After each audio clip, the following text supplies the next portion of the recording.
Féminisme militant ou stupide phénomène de mode, le groupe Femen s'est fait connaître dans le monde entier pour son approche de la cause féministe les seins nus. S'il est sûr que ses actions provocatrices ont attiré l'attention des médias, certains affirment que sa démarche, qui se veut s'extrémiste, est contre-productive et naïve. Pour en parler et répondre à vos questions, nous sommes avec l'une des fondatrices des Femen, Inna Shevchenko. Inna, merci beaucoup d'avoir répondu à notre invitation. Femen est aujourd'hui un nom connu au plan international, mais ne craignez-vous pas que les gens se souviennent de vous parce que vous enlevez le haut et ne saisissent pas le message?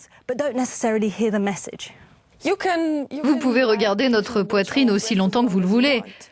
Mais quand vous regardez notre poitrine, vous ne pouvez pas faire abstraction du message écrit dessus. Notre poitrine s'exprime, s'exclame. On a transformé notre corps dénudé en instrument politique. On propose au monde une nouvelle signification de la nudité féminine. Et aujourd'hui, c'est un instrument politique. C'est mon arme politique. Et sur mes seins, il y a toujours un message que je veux vous faire passer. D'accord, mais votre instrument politique peut devenir prosaïque quand les gens se disent « ce sont les Femen, elles enlèvent une nouvelle fois le haut ». Est-ce quelque chose que vous redoutez? Je dirais que parfois les gens attendent peut-être plus de la part de Femen que ce en quoi consiste notre mission. Notre mission, c'est de créer une discussion, d'ouvrir le débat sur un problème, de montrer la vérité, de faire tomber les masques de ceux qui en portent. Voilà notre mission. Nous ne sommes pas un parti politique, on ne se considère pas comme des femmes politiques, on est des activistes de rue. Nos actions consistent à attaquer nos ennemis, on attaque ceux qui représentent le patriarcat, qui tirent avantage de ce point de vue patriarcal sur les femmes et la position des femmes dans la société. On arrive sur place, on fait face à eux, sur leur territoire, là où ils ne nous attendent pas. Et de cette manière, on casse les règles du patriarcat. Aujourd'hui, on transmet un message en disant « on se bat et nous sommes des femmes ». Il est certain que vous avez suscité beaucoup d'intérêt. Passons à notre première question. Bonjour, je m'appelle Alex, je viens d'Angleterre.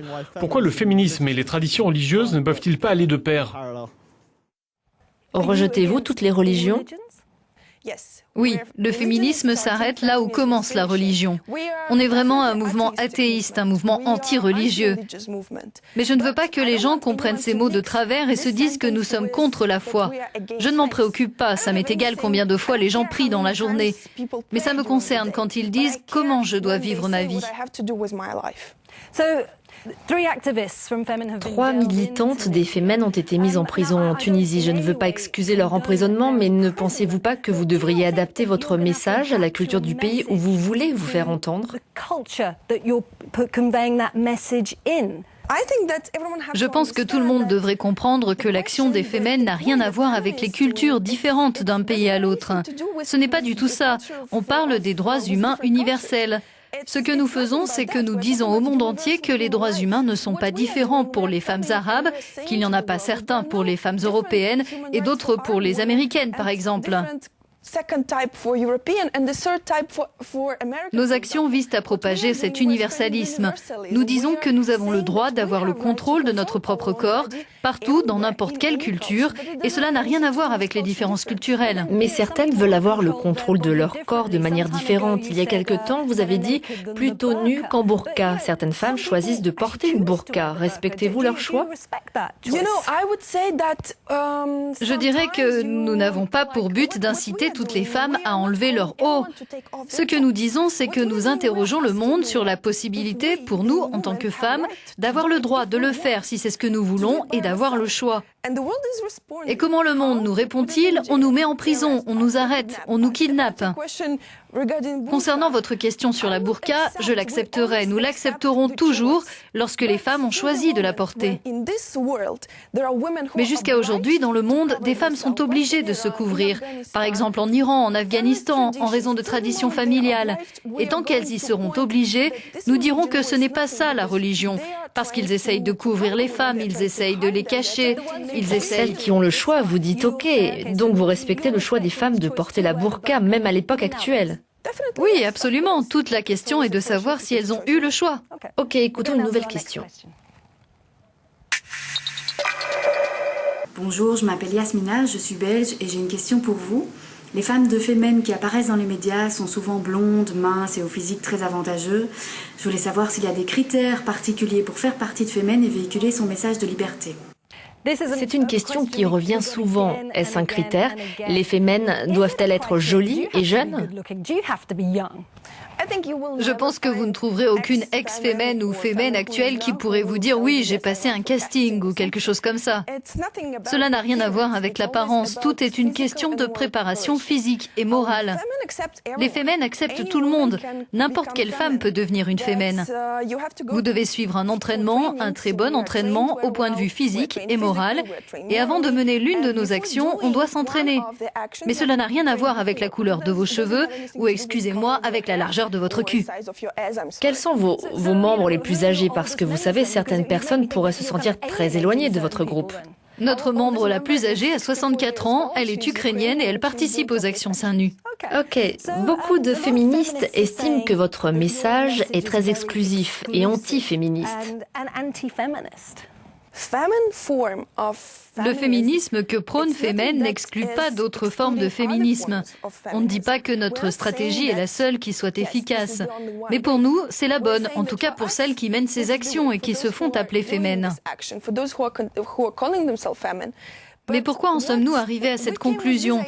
Pendant 2 ans, nous avons expérimenté le féminisme en Ukraine, dans sa forme classique également, et c'est ce que j'ai fait moi aussi, et on s'est rendu compte que personne ne voulait nous parler. Ils nous ignoraient, et on en a conclu que l'on devait agir. Parce que regardez aujourd'hui à quoi ressemble le féminisme. C'est une lutte qui est surtout théorique.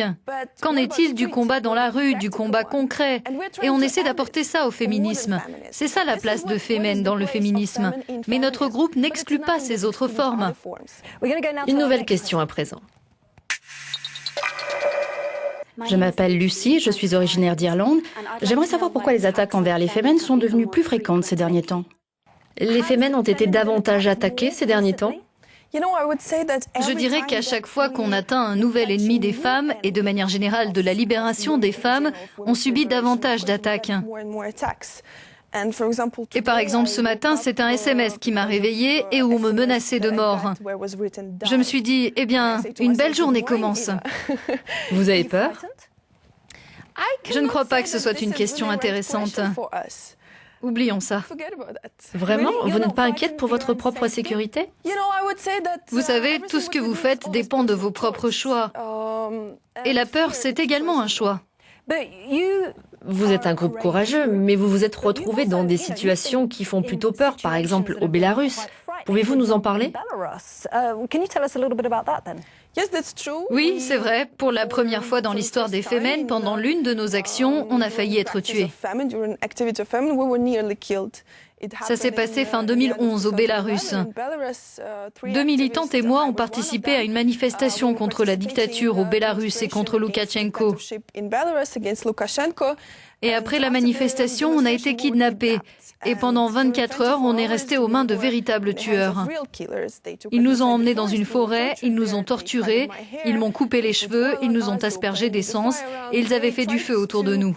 Ils voulaient nous faire croire qu'ils allaient nous tuer. Et ça a été comme ça pendant 24 heures. On attendait minute après minute de voir s'ils allaient ou non nous tuer. Et dans cette situation, c'est sûr que vous vous posez beaucoup de questions sur tout ce que cette lutte veut dire pour vous. Je dirais que ça n'a rien à voir avec le fait de se sacrifier, d'être prête à tout et même à la mort. Dans cette situation où j'étais proche de la mort, je ne me suis pas sentie comme une victime. Parce que j'analysais la situation. Je me disais, ces hommes nous font subir des choses horribles. Pourquoi? Parce que nous disons la vérité, c'est tout. Inna Shevchenko, merci beaucoup pour votre participation. C'est tout pour aujourd'hui. Vous trouverez le nom de notre prochain invité dans iTalk sur notre site ou sur nos pages des réseaux sociaux. N'hésitez pas à nous faire part de vos questions sous format vidéo ou par écrit. Depuis les studios du Parlement européen à Bruxelles, c'était Isabelle Kumar. Merci à tous.